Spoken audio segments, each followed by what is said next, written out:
최순실 특검이 아닙니다. 그리고 박대통령하고 모든 공동체 힘을 밝히라고 사대를 강요하고 있어요. 이것은 너무 억울해요. 우리 애기까지 다. 네, 오늘 하루 종일 화제가 된 최순실 씨의 목소리입니다.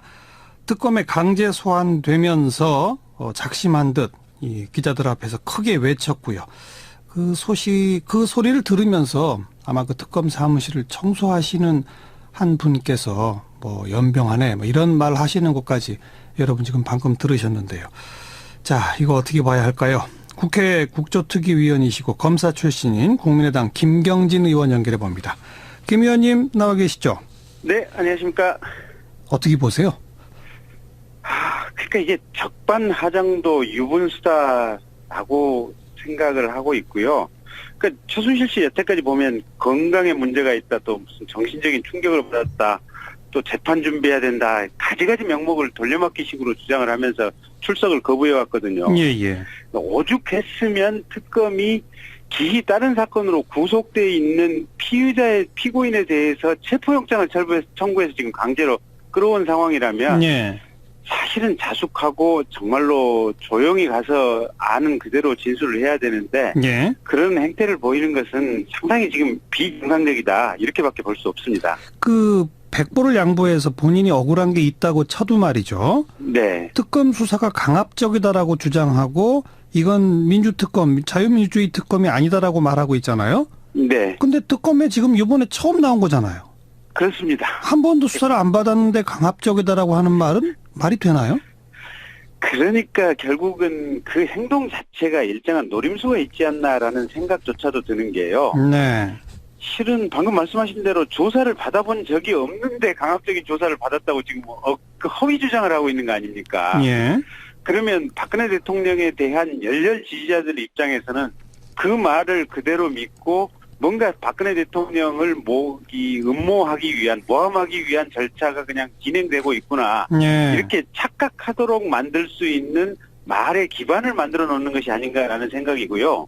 아하. 최근에 보면은 그 과거에 이제 세월호 사건 때라든지 여러 이제 중요한 정치적인 고비마다 예. 실은 국민들의 여론을 호도하는 희한한 내용의 괴담 카톡들이 많이 돌았거든요. 지금도 그런 괴담 많이 돕니다. 예, 그렇습니다. 그래서 이런 괴담 카톡이라든지 이런 것을 만들어내기 위해서는 말도 안 되지만 어떤 근거가 될 수 있는 언동들이 필요한데 네. 그런 것들을 만들어내기 위한 기초로서 아까 그런 행위를 한 것이 아닌가 싶습니다. 그러니까 그냥 거두절미하고 강압수사 이것만 지금 특검이 강압수사한데 뭐 이런 식의 말이 떠돌게 하려고.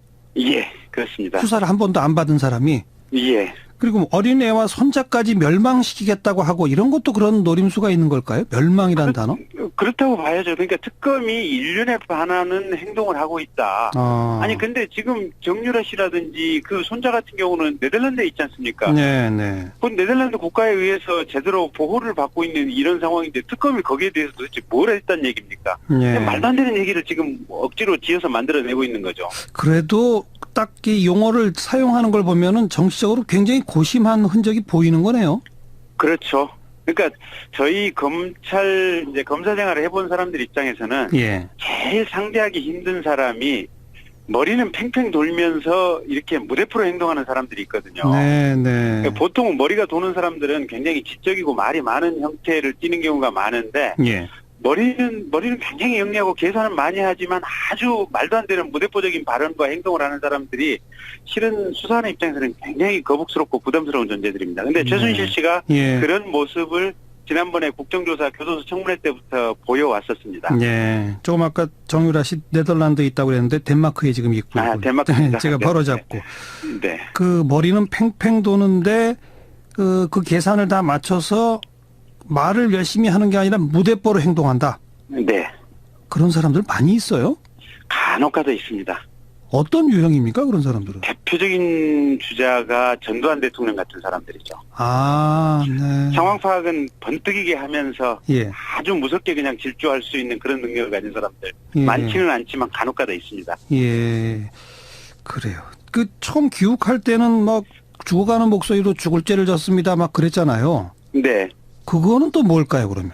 그러니까 그때는 아마 대통령 측과 일정하게 어느 정도 얘기가 있었고 그때 당시에 아마 대통령 주변의 컨트롤 타워가 계산하기에는 예. 최순실 씨가 구속돼서 한 두세 달 정도를 버티면 예. 사건을 어느 정도 진정시킬 수 있을 것이다. 라고 이게 얘기가 됐기 때문에 최순실 씨 입장에서는 국민들에게 반성하는 모습을 보임으로써 여론을 좀 진정시켜 보겠다. 예. 이 전제하에서 행동의 프로토콜을 짰던 것이고요. 지금 상황은 이 탄핵이라든지 이런 것들을 거슬리기 어려우니 예. 박근혜 대통령을 희생양으로 차라리 끌고 가자. 예. 그러면서 탄핵 재판을 최대한 길게 끌고 탄핵이 된다고 하더라도 박근혜 대통령을 극렬 지지자들 머릿속에는 억울하게 당했다라는 인상을 끝까지 남겨주자. 이런 생각을 하는 것으로 보입니다. 자, 지금 조사를 받으면서 아마 묵비권을 행사할지도 모른다 이런 기사들이 나오고 있지 않습니까? 네. 그럼 특검은 묵비권을 행사해도 그러니까 말을 안 했다, 대답 안 했다는 식으로 그냥 조서를 다 작성하겠다 이런 입장인데 그런 그 묵비권으로 대답이 아무것도 없었다라는 조서는 나중에 어떤 효력을 발휘하게 되나요?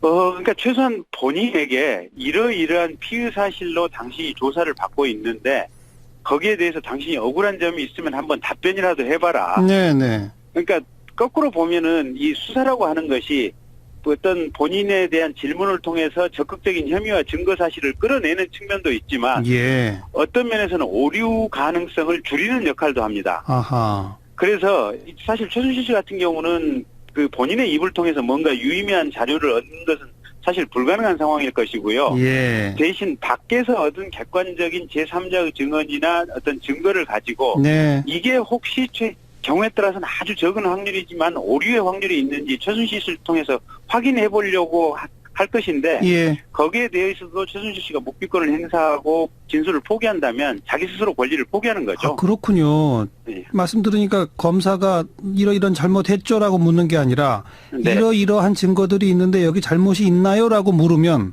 네. 거기에 대답 안 하면 잘못이 없는 게 되는 거네요. 네. 오.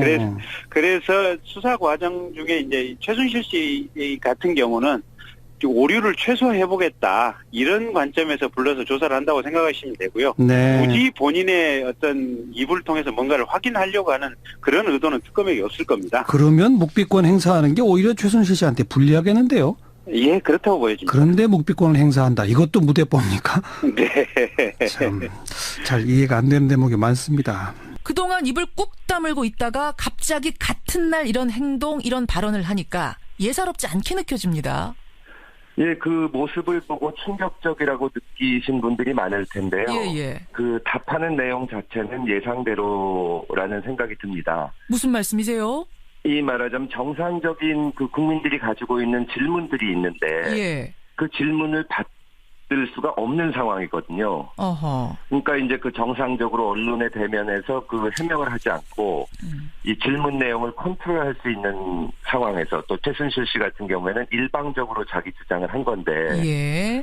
어제 대통령이 하시는 거를 보니까 정말 나중에 이 사건은 역사에 남아서 우리 후손들도 볼 텐데 예. 이런 분이 대통령을 했다는 것이 정말 우리 시대의 부끄러움이자 수치라고 생각을 합니다. 부끄러움이자 언제까지 수치. 국민들을 창피하게 할 건지 묻고 싶습니다. 이게 혹시 두 사람이 사전에 뭔가 협의해서 기획해서 같은 날 이렇게 마침 폭탄 투하하듯이 돌발 행동을 한 거 아니냐라는 얘기도 나오는데 그건 어떻게 보세요?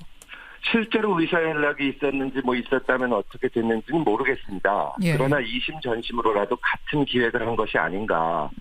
지금 인터뷰와 또 그 최순실 씨 발언의 목적은 제가 보기에는 헌법재판인 탄핵심판과 예. 형사재판을 혼동을 시켜서 시간을 끌고 버티기를 하려는 것이 아닌가 싶습니다. 아, 형사재판이고 탄핵심판은 탄핵심판인데 두 개를 헷갈리게 만드는 작전이라는 게 무슨 말씀이세요? 예, 거기에 대해서는 박한철 헌재소장도 말씀을 하셨고 예. 여러 헌법재판관님께서 재판 과정에서 그 대통령의 대리인단에게 이것을 형사재판과 혼동시키려고 하지 마라. 이거는 대통령이 직위를 유지할 수 있을 것인가 아니면 파면해야 될 것인가를 결정하는 이 재판이지 뭐 피고인의 권리나 피의자의 권리가 나오는 형사재판하고는 다르다고 하는데 예. 일단 최순실 씨는 그 앞에서 뭐 자유민주주의 특검이 아니다, 억울하다, 진술을 강요하고 있다 이런 식의 주장을 하고 예. 또 박근혜 대통령은 그것을 받아서 이 모든 것이 음모다, 기획이다, 예. 억울하다 그런 주장을 하는 것은 말하자면 이 이 재판 자체가 본인들의 권리를 침해하고 불공정하게 가기 때문에 헌법재판도 충분한 시간을 가지고 해봐야 된다. 예. 그런 식의 주장을 하기 위한 것이 아닌가. 어제 그 대통령 대리인단도 헌법재판과 관련해서 예. 뭐 심지어는 그 헌법재판관들과 국회 측이 서로 짜지 않았냐. 그런 얘기도 했어요. 예, 문제 제기도 했거든요. 예, 예. 그리고 중대 결심을 하겠다. 예. 그래서 이제 사퇴를 하겠다는 이 암시를 했는데 사퇴를 하면 또 시간을 끌게 됩니다. 그렇죠. 그 명분을 쌓기 위해서 이런 일들을 하신 게 아닌가 그렇게 추측을 하고 있습니다. 자, 그럼 하나씩 좀 뜯어보겠습니다. 먼저 박근혜 대통령의 인터뷰 내용 논하기 전에요. 저는 그 방식이 좀 특이했던 것 같아요. 무슨 말이냐면 대통령이 인터뷰합니다. 모이십시오. 혹은 누가 하겠습니까 하면은 소위 메이저 언론들이 다 달려들 텐데 예. 어제 인터뷰를 한 곳은 일반적으로 잘 알려진 언론이 아니고 인터넷 매체의 개인 방송과 인터뷰를 했어요. 잘 우리가 굉장히 낯선. 정상적인 언론과 인터뷰를 했다면 예. 김현정 앵커께서도 만약에 대통령이 저런 말씀을 하시면 당장 질문을 하실 거 아니겠습니까? 반론을 하겠죠. 말씀이냐? 예, 구술을 했다거나 연인이 있었다거나 이런 것은 탄핵 소추안에 한 글자도 없다. 지금 문제를 삼는 것은 그런 게 아니다. 예. 그리고 지금 대통령께서는 무슨 연설문에 표현을 다듬기 위해서 이렇게 줬다는 취지의 말씀을 하셨는데 예. 그렇다면 그 인사가 결정되기 전에 중요한 정부 인사를 왜 미리 최순실을 줬냐. 이게 대통령으로서 위법 행위가 아니냐. 이런 질문이 당연히 나오지 않습니까? 그런 걸 하겠죠. 시중에 루머를 묻는 것이 아니라 지금 탄핵의 본질이 되고 있는 그 부분에 대해 질문을 했겠죠. 그것이 당연히 국민들이 갖고 있는 그 의문이고 예. 언론인이라면 다 물어야 되는 질문인데 그렇죠. 그런 질문을 받을 수가 없기 때문에 전에 그 기자회견 같은 거를 하고 사과문 같은 거 낭독할 때도 질문을 안 받지 않았습니까? 그렇습니다. 지금 검찰 수사에도 출석을 안 했고 탄핵 재판에도 출석을 안 했기 때문에 예. 뭔가 말을 하고 싶은데 질문을 받기는 싫고 그래서 이런 형식을 취한 거겠죠.